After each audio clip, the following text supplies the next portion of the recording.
Hey, let's pick some winners here. It's Holden, it's Stats. Maybe JBC will be hanging out with us a little bit later on. We've got 10 games. Well, we got a little more than 10 games this week, actually, because we're going to talk about betting the games that are on the main slate on DraftKings. 1, 2, 3, 4, 5, 6, 7, 8, 9, 10, 11 games. Stats. What's going on, my friend? How the hell are you?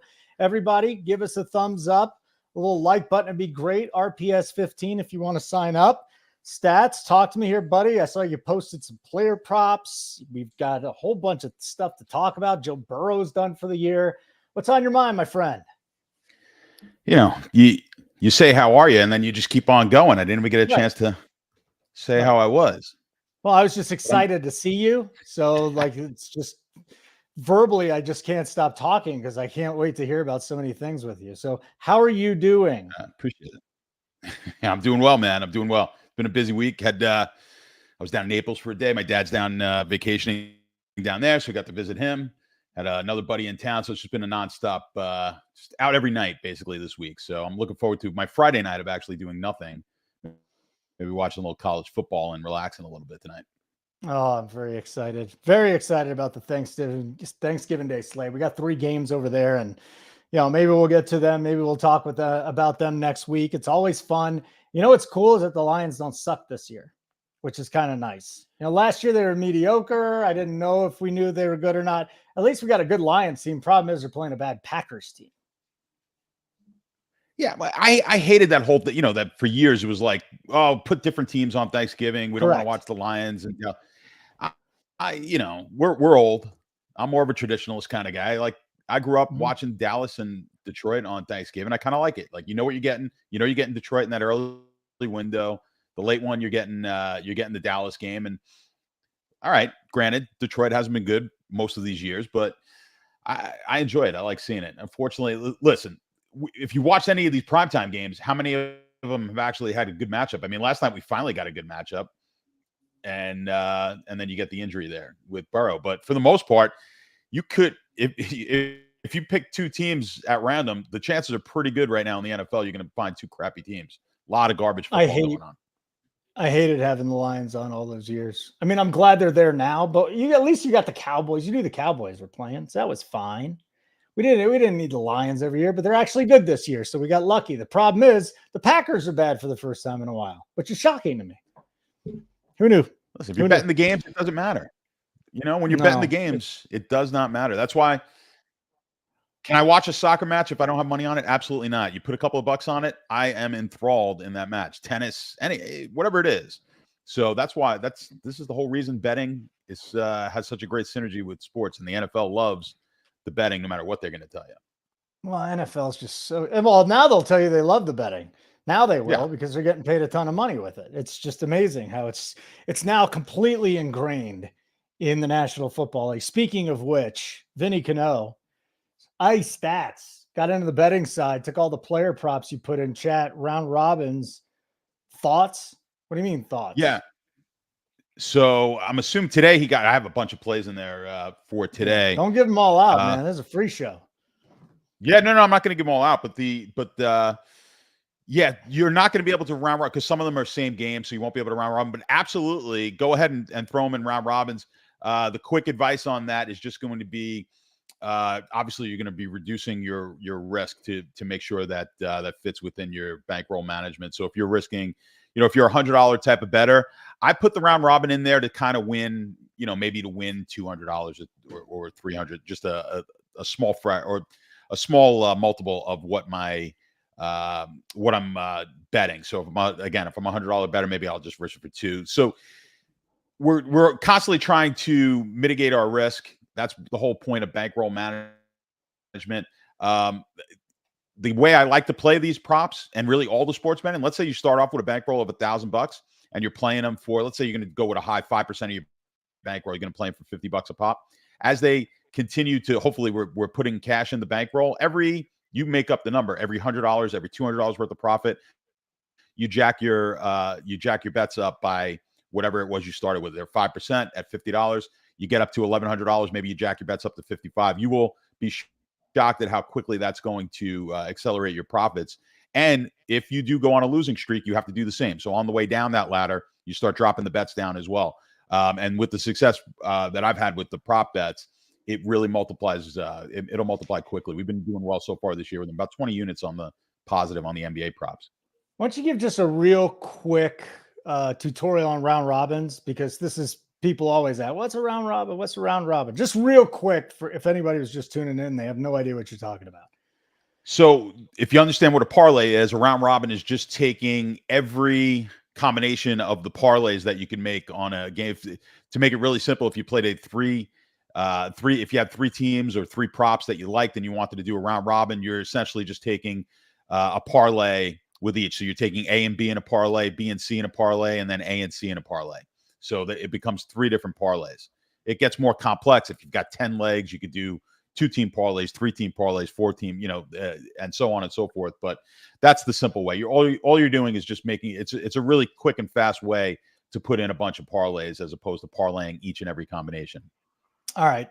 We do have some news we got to talk about. Not only is Joe Burrow done for the year, but now we find out that Mark Andrews has a broken leg and ligament damage in that ankle. So he's likely done for the year as well. I mean, last night was just carnage, dude. There's not too many games where you see guys going down left and right getting injured. But then when you talk about 2 of the biggest, players at their position, Joe Burrow and Mark Andrews, just massive hits for both those teams. That's the wide receiver 1 in essence for the Ravens. And obviously Joe Burrow. Listen, I saw enough out of Browning. He's just another guy now, right? Here we go. Now the quarterback pool is even worse than it was before. But likely he'll get a shot with the Ravens. Maybe they go to Flowers, Odell Beckham, some other guys more, maybe Keaton Mitchell. They'll check down him a little bit more. But 2 massive injuries last night, Stats. And the one for the Bengals is going to have massive repercussions, and we'll see how much Mark Andrews is worth to the Ravens going forward too. Yeah. I mean, on the Bengals side, look, you don't want to see any injuries, but we've been kind of bearish on the Bengals all year. We've been bullish on Cleveland, so they take a bit of a hit as well. And when I say we, it's JBC and I. We're looking at we've got some future bets on Cleveland to win that division, which hey, it's still wide open. They could certainly still do it, but yeah, Cincinnati, we just weren't that high on them this year, and now with Burrow out, I don't think there's any way they make the playoffs now. I think that's pretty much. I think this solidifies their season. It was a disappointing season to begin with, and I think now it just goes downhill from there. I think the one bad thing from a betting standpoint, from my standpoint, was I've been fading Cincinnati fairly frequently because I just think they've been overvalued. Now with Burrow out, I think I'm going to wind up losing some of that value. I had Baltimore last night. You don't know how that game goes had he been healthy, but. So I think we're going to lose a little bit of value here in fading Cincinnati in the future. Yeah, and looking at the futures, I think Lance actually asked a pretty interesting question here. He's like, all those injuries elevate all the other teams, especially wild card contenders. We'll see. Obviously, the Cincinnati thing is horrible for the Bengals. They are already in a bad spot to get to the playoffs. Not a great spot, I would say. Now it's really, really uphill. You're going to have to ask yourself whether or not you believe in the Steelers. I get it. They've been outgained, all the numbers, but the bottom line is they've just been winning. They've been eking these games out. And we saw it with the Vikings last year. They weren't getting outscored like the Steelers are this year, but the Steelers somehow, some way continue to win these close games. And they've got a couple more games that they could probably pick up. As far as the Ravens, it was actually good to see them have a good second half of a game. It was against Browning. Now they lose Andrews, but didn't Roquan Smith get a little banged up too last night, or was that just me dreaming, having a nightmare? Because I'm a big Roquan Smith guy. It doesn't matter. The bottom line is this: he wasn't hurt. Good. The injury to Burrow is just going to absolutely crush. And now look, Watson's out, Burrow's out, Kenny Pickett's starting, DTR is starting. It's wide open behind the Ravens for one of those other teams to get into the playoffs. I don't want to say it's a funeral for the Bengals, but it's probably a funeral for the Bengals. I think it's a funeral. My prediction was I thought they would get 3 teams from that division would make the playoffs this year. And still not convinced that that's not going to happen, even with the backup, just because of just the entire landscape of the AFC and how poorly a lot of these teams look. I mean, even Buffalo right now, obviously not looking great. I think it's basically Miami, Kansas City, who's had their problems as well. But Kansas City will be there. Miami will be there. Outside of that, I'm trying to think around the AFC. Top man, Jacksonville will be there. And by the looks of it, now you've got teams like Houston kind of moving up into the fray. There's a ton of teams right there, but outside of those 3 or 4 teams, it's anyone's game right now. And that's why when you look at Rodgers coming back, I mean, boy, if he actually was fairly healthy with how strong that Jet defense is, they can make a run to get to the postseason. If he could potentially, I can't imagine that he's going to actually be able to come back. But if that were to happen, they're a team. Boy, they would love to have a Dobbs right now at quarterback. I bet you the Jets. Yeah. As opposed to what 100%. mess they have going on over there. The Jets haven't scored in 36 straight possessions. Is that a touchdown? A touchdown. It's a touchdown. Yeah, no, I didn't realize that was the number, but it's brutal. Yeah, it's brutal to watch. And well, we're going to get into all the games, obviously, but that's why I'm taking with a grain of salt what Vegas has done. They beat the Jets and the Giants here in the last 2 games, and it's like the Giants. It's I don't know if I've ever said in my lifetime the Giants are the worst team in football, but the Giants might be the worst team in football. Certainly with DeVito at quarterback, the Giants are the worst team in football right now. Oh, it's so bad. DeVito's just an absolute disaster. So we'll get into that. Again, we got 11 NFL games to talk about. We'll talk a little bit about a college game or 2 that Stats is on. I do want to update everybody. This show is being taped Friday afternoon. So if there's any updates or injuries, by all means, you'll know about them. But Dameon Pierce back at practice. Noah Brown is out for the Texans, but Nico Collins is likely back. So they'll swap that out. Antonio Gibson is out for the Commanders. Achane is likely going to play. McDaniel said he was very optimistic. Devon Achane's coming back for Miami. Garrett Wilson is going to play this week. You know what? Here's the next idiotic thing Hackett did. So Wilson's elbow was hurting him like significantly last week, Stats, and Hackett called a play pass for him. Seriously, man. Without Aaron Rodgers, Nathaniel Hackett is a quality control coach. I don't know how many times I could say this on multiple shows. I've said it here. Ugh. These guys get jobs. I would never hire a guy. I mean, this guy would have to super impress me. I would never hire a guy who was the offensive coordinator for any of the guys who are going into the Hall of Fame. You name them in the past 10 years. Like, it just doesn't make any sense. They continually get these jobs. You get a Josh McDaniels, a Hackett. I mean, how many of the guys, Philbin went down to Miami? Like, all these guys get these head coaching jobs. And I'm like, I don't get, do you think possibly in a league that's dominated by quarterbacks that the quarterback actually had something to do with the success of these players? The fact that multiple offensive coordinators could just fill in these roles and they don't miss a beat because you've still got Tom Brady and you've still got Peyton Manning and you've still got Aaron Rodgers and whoever it may be. Same situation was on the defensive side of the ball back when Baltimore was dominating. Yeah. It's like every one of their defensive coaches got a head coaching job. And, I mean, people are going to tell me, all right, Rex Ryan went to 2 AFC championship games. Fine. He also had Darrelle Revis. How good of a defensive coach was he when he didn't have the play? Bottom line is you need the players. I respect coaches mean a lot in the NFL. They do. But without the players, Bill Belichick suddenly is no genius. If I have to hear one more time, I watch the NFL Red Zone. And if I have to hear, I've heard it probably 3 times this year, that guy who does the NFL Red Zone say, boy, you don't see Bill Belichick teams make those kind of mistakes. And I go, you've said that 3 times this year. Like, yeah, they do. He just doesn't have great players anymore. That's why you don't see you didn't see Bill Belichick, great teams make those kind of mistakes. And when they did, they had Tom Brady to bail their asses out. The players matter. And I want to find me an offensive coordinator who's got, one of these shit quarterbacks and is putting points up with one of these crappy quarterbacks. If you remember Billick back in the day, Minnesota, like they set all sorts of records. Well, he had Randy Moss getting, 60-yard bombs from Randall Cunningham, and they were scoring 50 points a game. Then he goes to Baltimore, and suddenly he's not an offensive guru anymore, but he's got the greatest defense on the planet. Like, you've got to have the players and hire. I just don't understand. You got to figure these guys are all billionaires. They have to have some intelligence. They made their money somehow, but it's not in hiring some of these head coaches.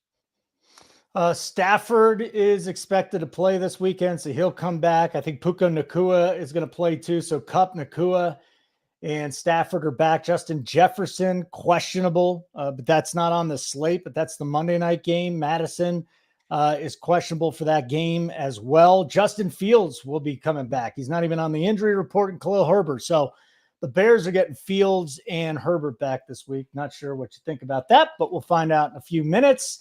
Let's get into these games here. Stats, Cowboys visiting the Panthers. The boys, 10.5-point favorites, total between 41.5 and 42, depending which way you want to go. Dallas the Dallas rolled last week. They were supposed to against a bad team. Do you expect them to cover this double-digit spread here, 10 and a hook in Carolina against a Carolina team that, I mean, you'd say the Giants are the worst team in the NFL. These guys are right there. They are right there. They've looked a little bit better. Certainly in recent games, you're gonna take them over the Giants right now. Yeah, I think people are gonna be a little surprised here, but I like Carolina plus the 10.5. I don't think you could lay the 10.5. Obviously, because I do like Carolina. I just don't. I think this is a classic game. I think Dallas coming off of just a dominant performance against a bad Giants team. I think that a little bit of a letdown against another weak team with Carolina. I think Carolina is going to be able to keep this game closer than people think. The public is certainly backing Dallas in this game, but I'm seeing some sharp money come in on the Carolina side. The sharps took this one, Carolina plus 11. They actually were able to get this, bring this number down a little bit. I think you have to jump on this at 10.5 before it gets to 10.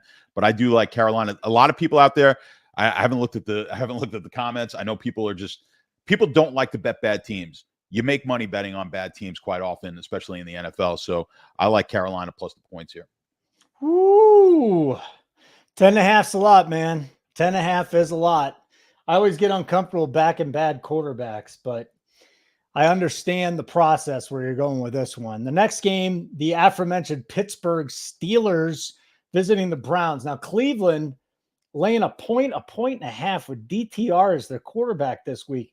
This in an extraordinarily low total, 32.5. I don't remember seeing a 32.5 anytime recently. Now, I could be wrong. Maybe that Broncos game with Kendall Hinton. We got a 32.5 total. Are you kidding me? So Pittsburgh at Cleveland. Let's start with the total here. I mean, this is insane. 32.5, 33. Does a defensive special teams touchdown, push this game over? I don't know, because I know that the Pittsburgh offense is basically a run-based offense and then throw it to Deontay Johnson a few times and hope that works out. And I know on the other side, Cleveland, how the hell is this offense going to work? DTR in his start looked like one of the worst quarterbacks I've ever seen in my life. So maybe 32.5, 33 is not low enough stats. The total first, then let's get into the side. Yeah, it's ugly. I can't remember one at this number, barring maybe, a massive, one of those big snowstorm type of games with a nasty wind. But I can't remember a game not expected for those conditions to be down here in the NFL. We talked about the Cleveland defense. They've been dominant. Pittsburgh's playing really well, as you mentioned. I mean, 6-3, right? And just, I mean, in my power rankings, not particularly good. So it's really, I'm a Tomlin guy. I think it's a testament to Tomlin. I think he gets the most out of his team, all the teams that he's had. So I think you have to give him a lot of credit in this situation. I mean, my lean here would be to the over. I don't know how you could take an NFL game under 33 points, but certainly you're not going to be shocked if it is. And I would lean towards Cleveland too, because I just think the best side of the ball for both of these teams is going to be that Cleveland defense. So I think Pickett's going to have a tough time scoring, but I don't like the game. I'm not betting this game. I'm staying away from it on all sides. I mean, really, this one fits in the old, the Juan teasers. If you got the 1.5 to tease it up over 7, but for me, I don't like either side of this game, really. I'm just looking at Cleveland here because defensively, let's see here. They gave up the 31 points to Baltimore. Baltimore did have I believe, a defensive touchdown in this game, and they blanked Arizona. I wonder if the Cleveland defense is as good as we saw earlier in the season, because the Colts put up 38 points on them. The Seahawks put up 24. And then we had the 31 from the Ravens, and again, a defensive touchdown. I think there's a narrative that this is an elite defense, and I don't think that they're an elite defense. That's just what I'm going to say there. The other thing, lowest total in the last 50 years that we have seen, I can't believe it, or 40 years that we have seen, 30. We had a 30 total in 2004 between Buffalo and Miami, and it went over at 33 points. Oof. How bad is a game when the total is? I don't remember it. I probably watched it too. I don't remember the damn game. That's amazing. I'm trying to remember who would have been. Was that like Jay Fiedler or something like that? Was that Jay Fiedler? Wow. 2004? Man, you got to tell me, man. Did I freeze up on you? No, you're freezing my brain. Yeah, my computer froze. Okay, you're freezing my brain asking me to remember who the quarterbacks were in that game. Like who was the quarterback after Jim Kelly? Oh God, that's a really good question. I can't think of it. I can't think of it either. If anybody in the chat remembers the quarterbacks from the 2004 Bills Dolphins game, and if you actually need to look it up, that's fine too. But I can't remember for the life of me, because those great Bills teams had already rolled over their old fogies like Kelly and Thurman Thomas. Those guys were gone. Zach Thomas was probably toward the end of his career with the Dolphins. Would I be correct in saying that? It would have to be. So I'm looking at the 2004 team was AJ Feely and Jason Garrett. Oh, all right. About the other side of things. There's no way I'm going to be able to remember this. I'm sorry, guys. We're old. We're old. We like talking about the good old days. 2004 wasn't even that long ago for us. Who the hell was on that team, dude? Was Ronnie Brown the running back? The only guy I think I would know from that team would be Ronnie Brown. Willis McGahee was on that team. Not Ronnie Brown? And Drew Bledsoe was quarterbacking. That's right. But seriously, not Ronnie Brown. It's a little disappointing. It's not Ron Brown. They had Dante Brown. I was a big Ronnie Brown guy growing up. All right. Anyways, I told the guys on the last show, I was sitting at my daughter's swim meet. Totally random. Dude in a Trent Richardson jersey was sitting 2 rows ahead of us. Trent Richardson with the Cleveland Browns. Remember those days when Trent Richardson was a legitimate DFS option for a little bit? Yeah, me too. That's how old we are, folks. That's how old we are. Chicago and Detroit. So again, Justin Fields is back. Khalil Herbert is back. This game is in Detroit. The total is 47.5 or 48. The side, the Lions -7.5. So you have to ask yourself now, Stats, what is Fields worth to a line? Herbert, fine, whatever. Foreman's been really good. I'm not worried about the running back position, but Justin Fields is coming back. He's not as bad as Tyler Bagent. There's no question. You've got a Lions team in a divisional game at home. The hook. I mean, I would definitely be on the Lions if you gave me the 7. I don't like the hook. But let's not forget how bad the Bears are, Stats. So which way to go here? And what about the total? Seems really high.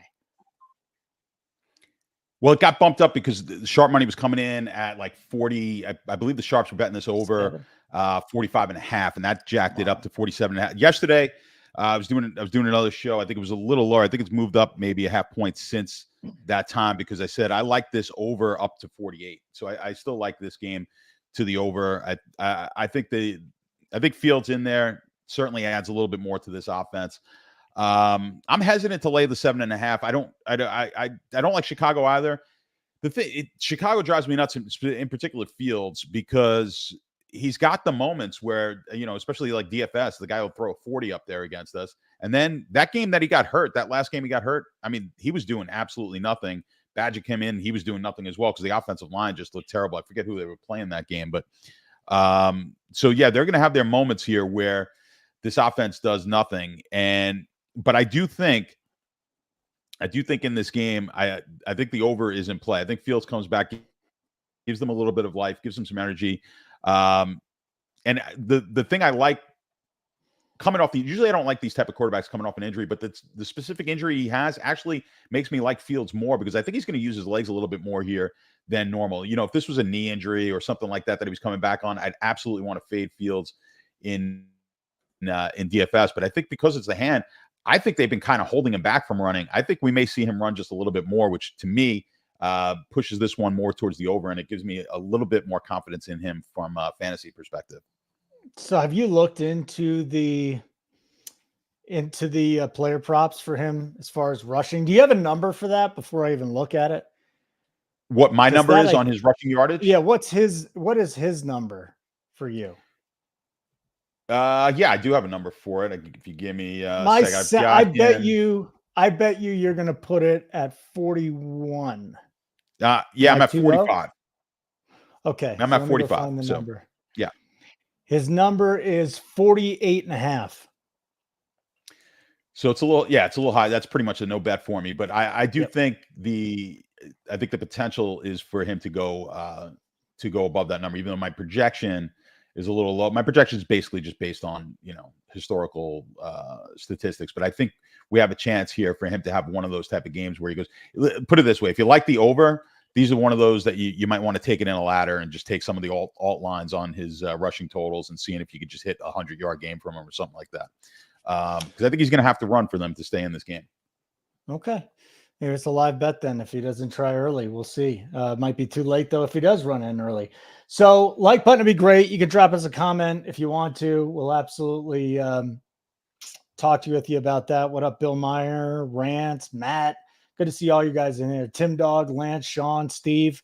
Good to see you guys. Let's get to our next game, though, and that is going to be the Chargers at the Packers. The Packers have really had an issue getting off to slow starts this year, and the problem with that is they don't have the offensive firepower to catch up. Now, the total in this game, we'll give it a 44, but the Chargers are laying 3 on the road. Stats, I know they're a better team talent-wise than the Packers, but my God, how do you trust Brandon Staley on the road as a favorite? You're shaking your head. I don't think I can either.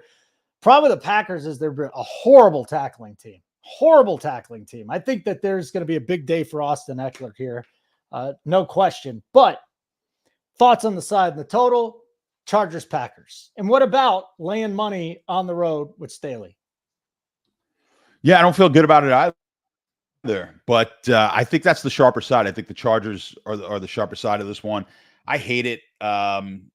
We've talked about the Chargers enough here. The Chargers they've just been a disappointing team for basically, I think Herbert's time there. I think we just keep expecting more, but I really dislike this Green Bay team. So, it's not about, I don't think I'm going to have a bet on this one. I know the Sharps came in at -3 and it hasn't moved it all that much. So the Sharps weren't able to get this to 3.5.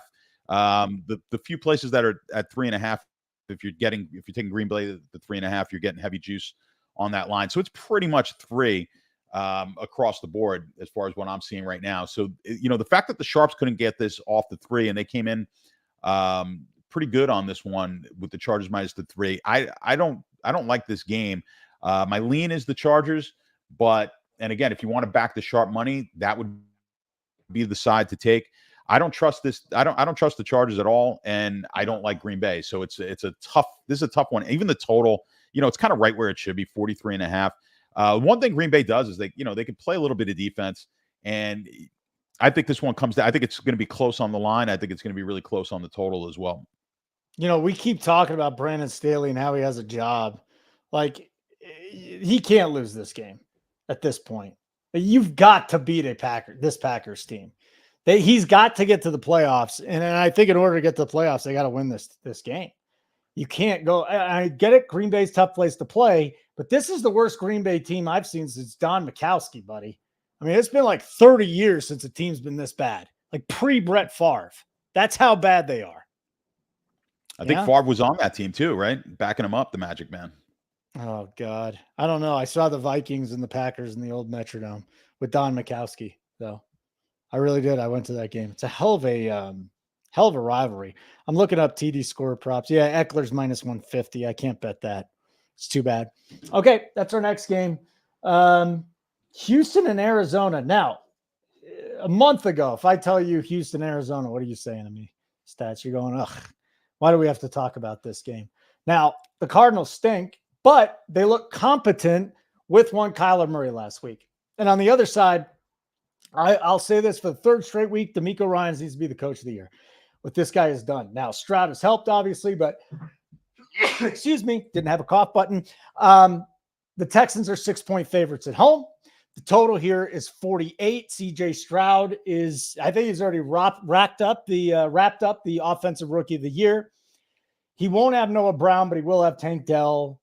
Collins is coming back, Pearson and Singletary. But let's start with the Arizona offensive side, because Kyler Murray, I mean, Josh Dobbs is doing some remarkable stuff. I would still say Murray is a tier ahead of Josh Dobbs, no doubt. Connor came back. Marquise Brown really wasn't used last week. I think this offense, at least the arrow is pointing up. Can you start with a total in this game? Because this seems to be the DFS man special in week number 11.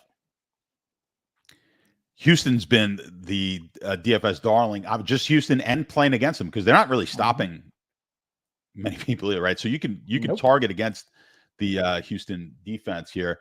The line, it got up to 49, at least from what I'm looking at, and it has ticked back down to the 48. But Holden, let me ask you this: I don't know if you've looked yet. Where do you think the public is on this game? If you haven't looked yet, I have not looked at the sharp money and the public money. I think they're on Arizona. Oh, see, all right. See, that surprised me because it is on Arizona, and I was kind of thinking the public would be on. Yeah, so not only from the handles that I'm looking at, but also some of the information that I get from one of the books that I've got a contact with. They're saying that the public has come in. Now, the public came in at Arizona at a worse price here at +4. It was the Sharps that have moved this up to the 6. The Sharps started hitting this on the Houston side at -3.5. I really thought Houston, especially coming off how they played last, I thought Houston would take public money. So I was wrong on that. I mean, I kind of like this one. Doesn't trigger for me on my models, but just from my own knowledge and handicapping, I'm looking at it like this looks like a Houston game to me. But I still think under the 6. I mean, 6 just seems like a lot of points. But I will say this: I watched that. I had some interest in Kyler Murray because I'm in a big experts season-long league that I'm contending on, and I had to sit Hurts last week, and I had Murray as a backup. So I was watching him. Boy, he looked really good. Like, he looked fast. He looked like one of the fastest players out on the field. He looked really, really good as far as running the ball. So I was impressed with that. Yeah, I wish I did a show yesterday, and this was like 4.5, and now it's up to 6. And I just didn't think it was going to move this much this quickly. So especially with the public going on the Arizona side. So I kind of like Houston in this game. I may just go against, I pretty much stick to my models. I may just dabble and take a small bet just out of speculation on Houston, even at the 6. I think that's the right line. The total's tough. I think you have to lean towards the over here, but I don't have a good read on the over. It's just, I don't know, maybe I'm getting sucked in, but I feel like Houston's the play here in this game. The total is the interesting one. We actually, besides for that 33 in the Steelers-Browns game, we got some healthy totals this week. We got a 48.5 here with Arizona and Houston. We've got a 46 with that Seattle and the Rams game. We got a 46.5 with the Raiders and the Dolphins, and then the 48.5 here with this Houston-Arizona game. So, for a season that's been a lot of unders, last night we had an over in a Thursday night football game. I'm just, how much I'm loving these unders this year. We'll see if these high totals actually hit and they go over this week. Like button would be wonderful. If you haven't signed up for RPS, make sure you do so. And you can use the code RPS15, 15% off your first payment. Tennessee, Jacksonville is our next game.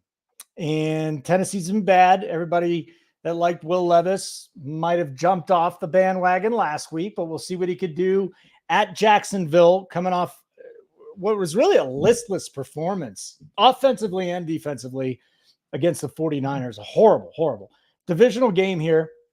You can back the Titans at -7, and you could back the Jaguars at 6.5 at some shops. The total here is 39.5, 40.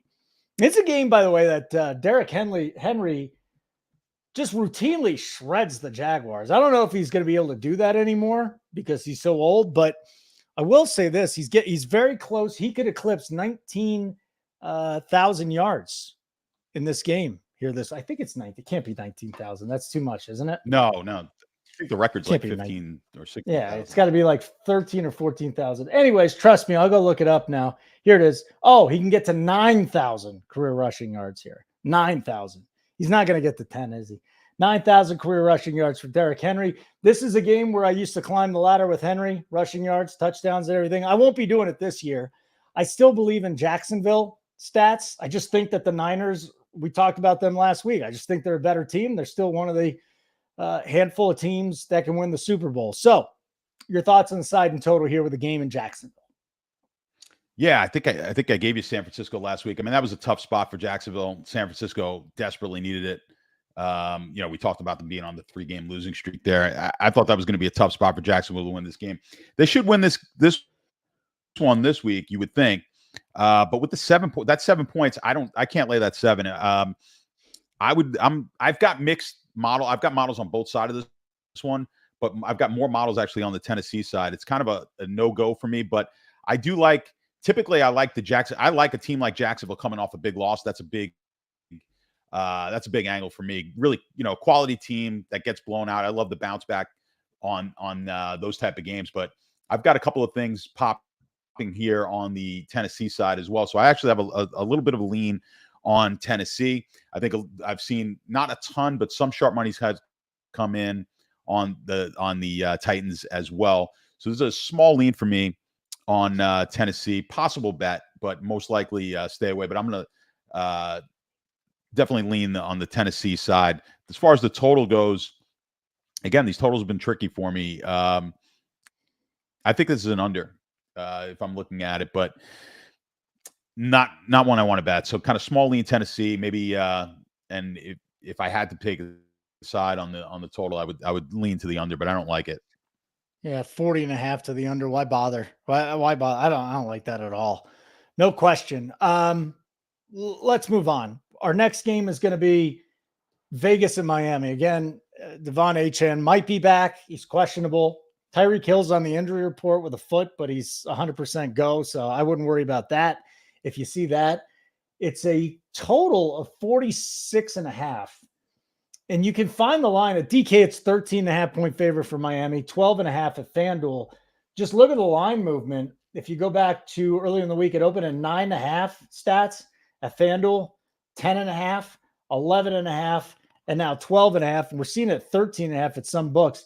That's a monster move. That's just a ton of money and bets coming in on the Miami side. Should it have moved this much?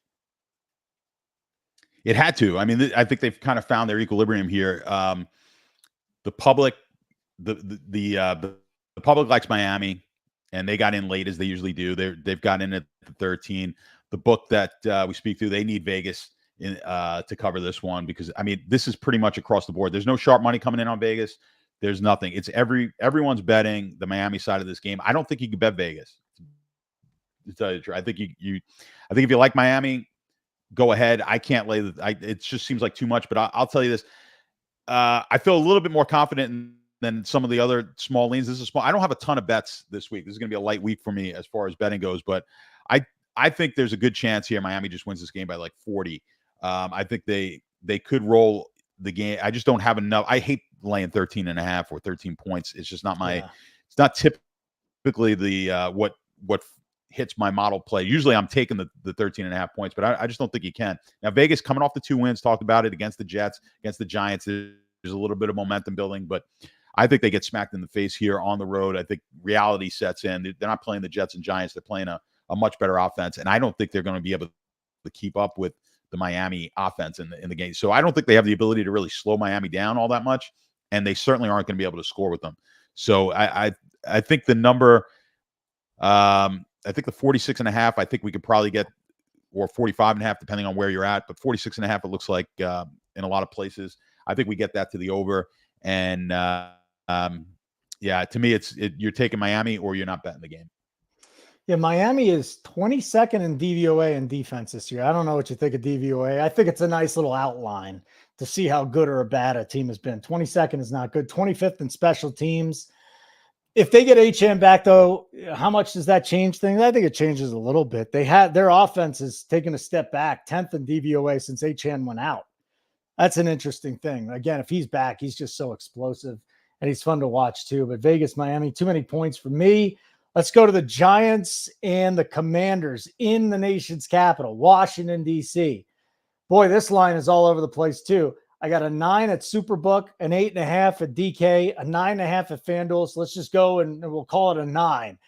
Commander, 9-point home favorites, total 38. This Giants defense is still okay. I know they got shredded last week, but this Giants defense can still put up a fight. I know Sam Howell's putting up, his numbers there. I can't see DeVito really scoring. I got to tell you, Stats, I've been digging into this little sucker. This might be the under of the week, pal. 30. If I got 37.5, it really has not moved. I might hit that 38. I see it Superbook. I can't stand Superbook though. This under is looking juicy to me because the Commanders offense, divisional game, the Commanders offense really doesn't excite me too much. DeVito, can they put up more than 10 points maybe? Their team total's 10.5. Stats, I'm looking at an under here. Talk to me. Well, yeah, I mean, I would side with you only because I really like the Giants in this game, and I think for the Giants to cover, it's going to take an under. Now, to conflict with that, I did see sharp money come in over 36. That's what got it up to the 38 that we're at now. But I agree with you on that under. I think this game stays tight. I think it's low scoring. I agree. I love fading big, heavy favorites of these under 500 teams, these weak teams like Washington.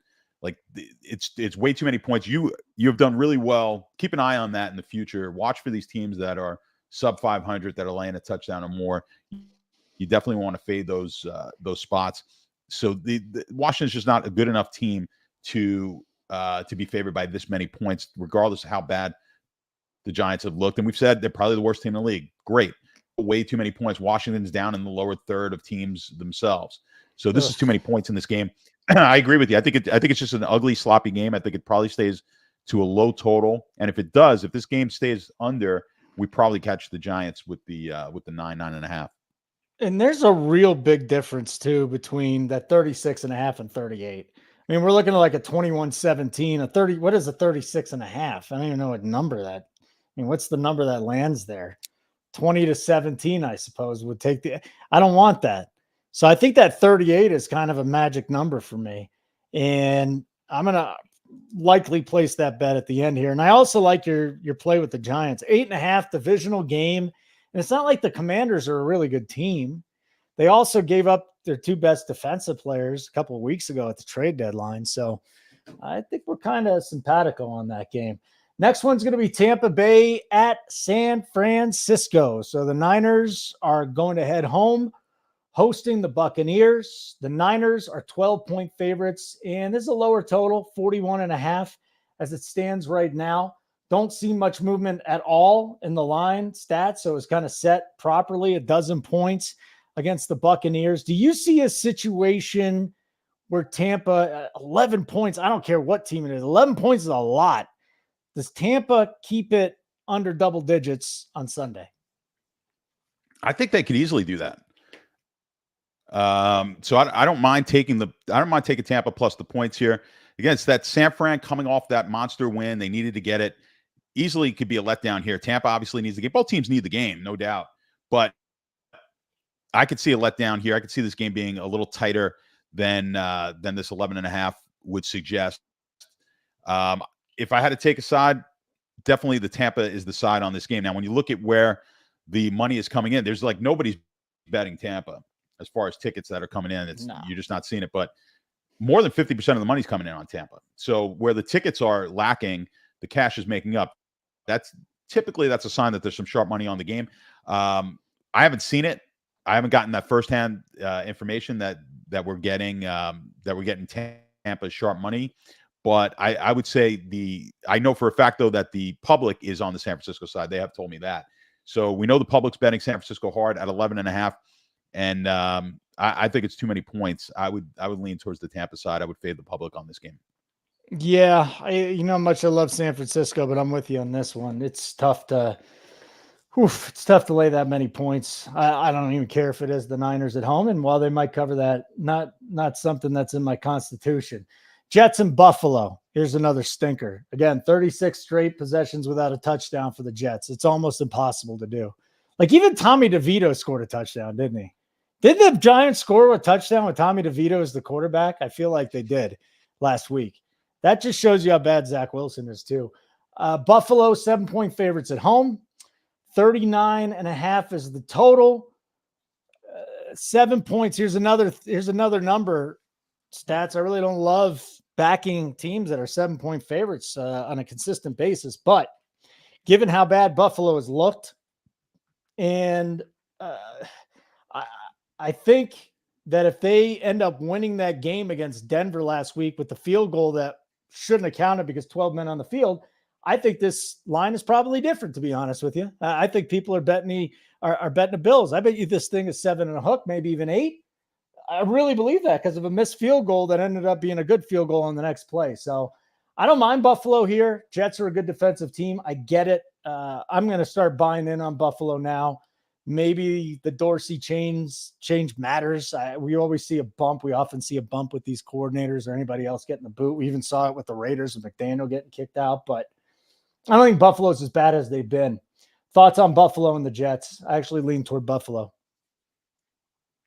I couldn't agree with you more. I think we're catching Buffalo here at we're trying to buy at the low, and I think that's what we're going to get with Buffalo this week.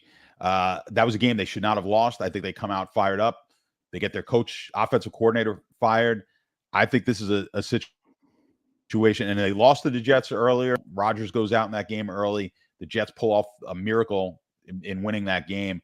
I think this is a big bounce back game for Buffalo. I think you're right. If you look at the games, and everyone should be doing this, like kind of looking at the look ahead lines, especially before the Monday night game. That's the national game, the Sunday night games. It sways the public opinion just based off that one game, right? So barring injury, really, whatever the line was on Sunday should really be the same line on Tuesday. When you're looking at these, barring some crazy things happening in that game, but often what moves that line is just the public perception. And I think if that field goal was no good, I think the perception of this team is a little bit different. So, but I think we could use that to our advantage here. I think the 7 is okay. I would lay the 7 point. I will be laying the 7 points actually on this one. I'm just kind of holding off on it. Just waiting to see, but I think 7's probably the best we're going to get. So I'm going to pull the trigger on that one. I like Buffalo minus the 7 points on the total. Not so sure, but I think they're going to put. I think Buffalo is going to for sure put points up on the board. So that's why I'm a little hesitant on the total. I don't think the Jets are going to be able to get more than 10.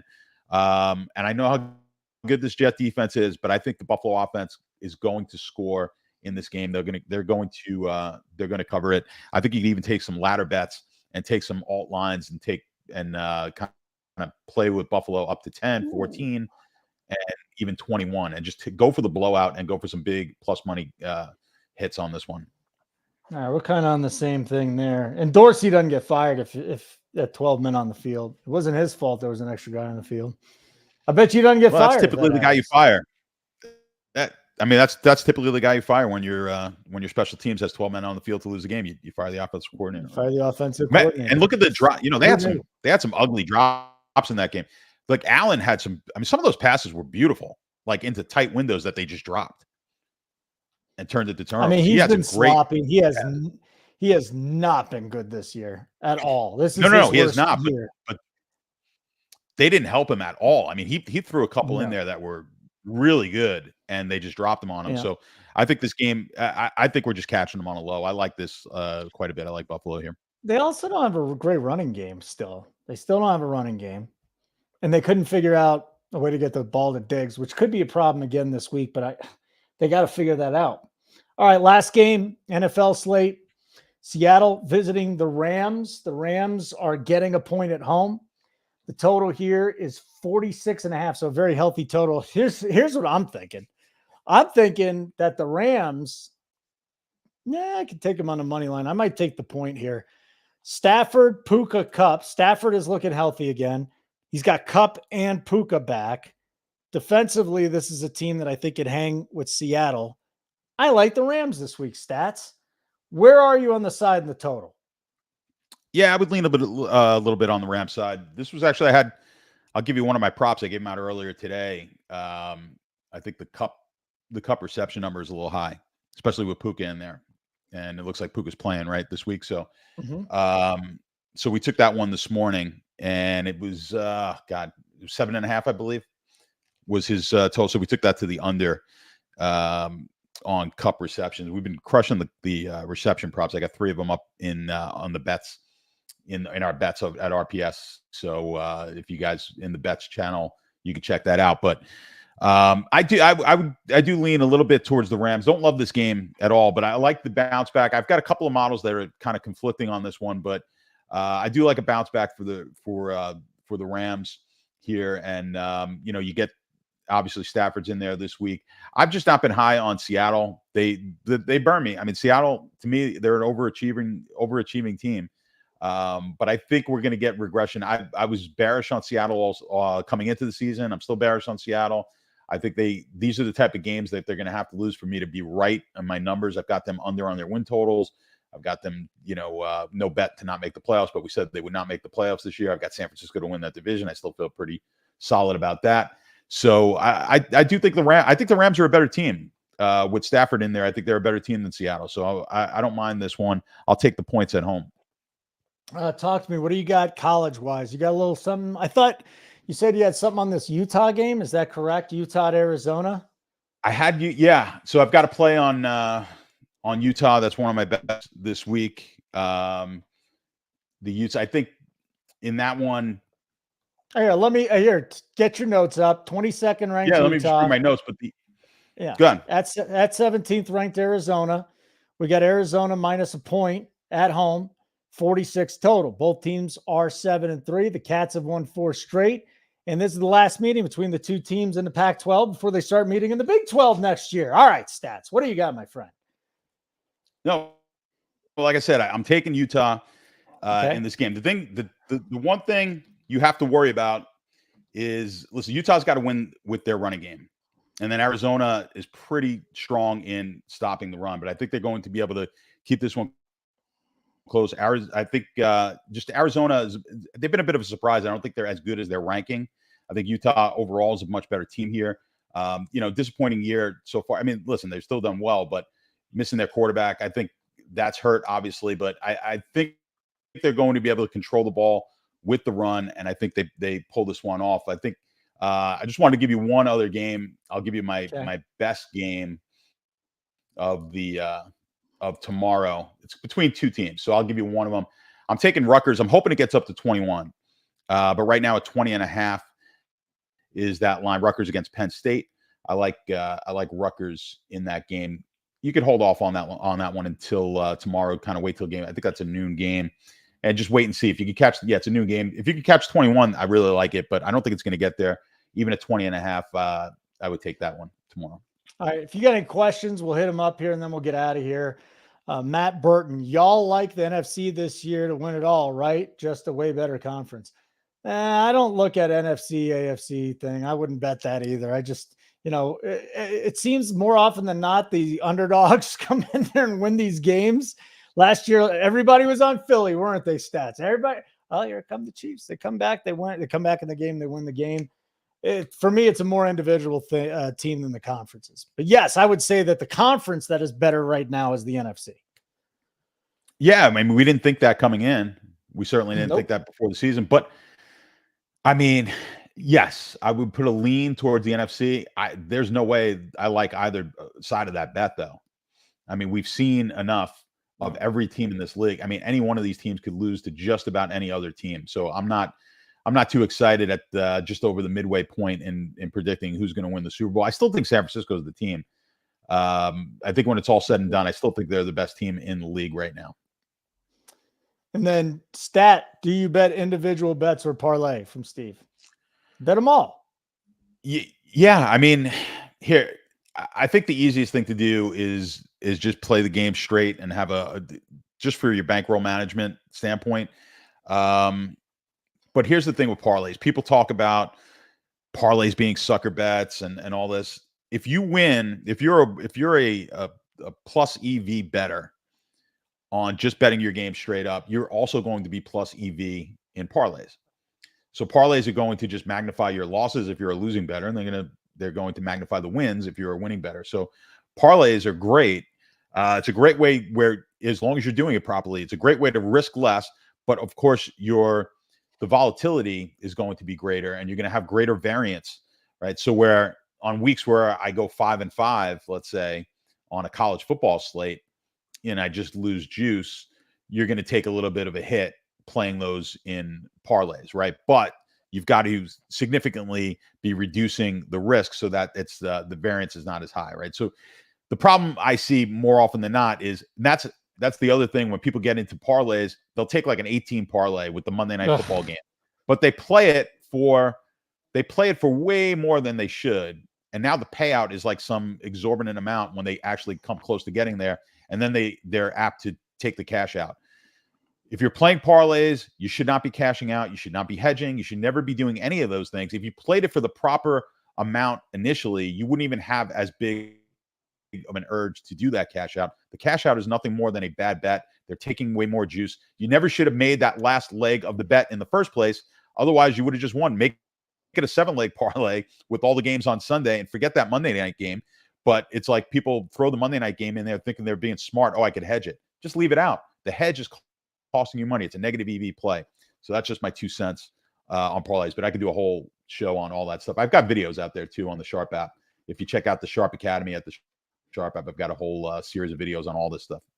Check out the Proptimizer. What do we got as far as the models too? The power ratings, and position matchups for DFS. Yeah, the positional rank. I just posted the stack, the probability of stack percentages. So it's a little bit better this week than it has been. So we've got some better matchups this week. But even last week, we had Dak fairly high up, and it was like maybe 4th on the list last week. So Dak was pretty high. We've got some better matchups, it looks like, overall, if you look at the stack probability. And that's just to get to 60 points between the quarterback and his pass catcher, because usually that's about what you're going to need in these big GPPs. You've got the positional matchup rankings, and that's going to show you how teams have performed. You know who I tweeted this out on the positional matchup rankings, the team that's been the best against quarterbacks this year for fantasy. For fantasy? I wonder if it's a team that keeps getting blown out. Tell me, who is it? Exactly. Who? Exactly. It's Carolina. Arizona? It's Carolina. Carolina's been the best. They've had some. It's been amazing. They've had like 3 or 4 single-digit quarterback games against them. They've had just 2 games up in the 20s against them, and those were pretty good quarterbacks. So they didn't get hurt too much in my rankings. So that was interesting. But yeah, you can check out the positional rankings, the positional matchup rankings sheet, and as well as the power ratings. And I would use those 2 in conjunction and look at where teams are doing well as far as rushing yardage, passing yardage, offensively, defensively, and use that with the positional rankings sheet to help you better on your DFS picks for this week. All right, I got two bets for you that are best bets, and you give yours. I got Steelers money line plus 104, and I got the Rams plus 1. What about you?